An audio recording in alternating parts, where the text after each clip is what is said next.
Well, President Biden at the White House Friday announced a three-step proposal to end the war in Gaza. It would include a lasting ceasefire and the release of all hostages taken by Hamas on October 7th. The president says it is time for the nearly 8-month conflict to end. At this point, Hamas no longer is capable of carrying out another October 7th. Hamas says it wants a ceasefire. This deal is an opportunity to prove whether they really mean it.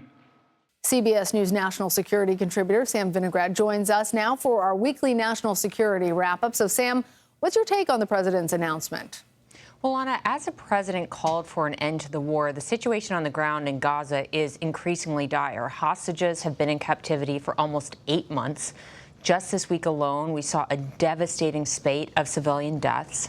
And despite President Biden having previously indicated that he would suspend certain weapons transfers to Israel if they went into Rafah, Israeli forces are in Rafah. We have reporting that Israeli commandos, tanks, and artillery are in the city, and there is condemnation of President Biden for really blowing through what many perceive to be a red line as it pertained to Israeli behavior. On the humanitarian side, we saw several steps backwards just this week. The maritime pier for aid delivery was damaged. It's under repair and not operational. Airdrops of humanitarian aid have been suspended because of heavy fighting on the ground. And there is some aid coming in via land, but it's really a fraction of what's needed. So now all eyes are on whether Hamas will accept and negotiate in good faith the Israeli proposal that's been put on the table. The ball is in Hamas's court, and the world is watching to see what their next move will be. All right, Sam, let's turn to the war in Ukraine, because the U.S. has given Ukraine the okay to strike specific areas within Russian territory using U.S. artillery. How significant of a change is this? Well, Ukraine has been under intensive onslaughts by Russia, particularly in the northeast and particularly in a city called Kharkiv for several weeks now. Ukraine has been really begging the United States for authorization to use U.S. manufactured weapons against Russian forces on the Russian side of the border. There have been a mass concentration of Russian forces along the border in Ukraine's northeast. President Biden did decide to authorize the use of U.S. manufactured weapons within Russian territory for defensive purposes.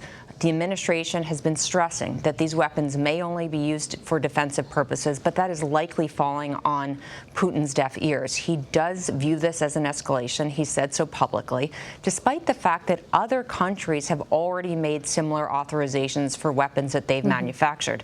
So at this point, we're really waiting to see whether Putin takes any step in response to President Biden's authorization and if it makes any kind of material difference in the war between Ukraine and Russia. In all honesty, Sam, I think some people were surprised that U.S. weapons being supplied to Ukraine weren't previously allowed to be used in that way.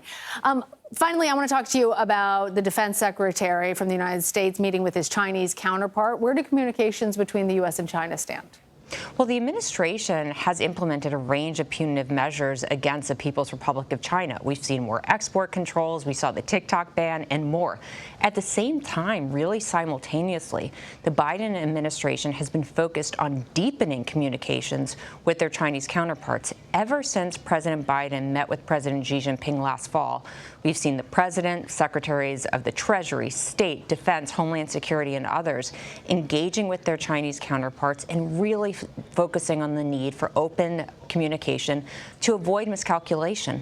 This week, we saw the Deputy Secretary of State meet with his counterpart here in D.C., and Secretary of Defense Austin met in person, Lana, with his counterpart in Singapore, first face-to-face meeting in 18 months. In both of the engagements this week, officials mentioned in their readouts the need for open lines of communication.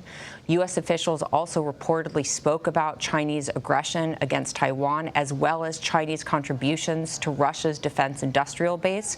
And notably, finally, Lana, Secretary of Defense Austin did note that military-to-military direct communication between the United States and China would resume in a matter of weeks, which will go a long way in avoiding miscalculation in very complex operating environments. All right, Sam Vinograd for us in Washington. Thanks, Sam.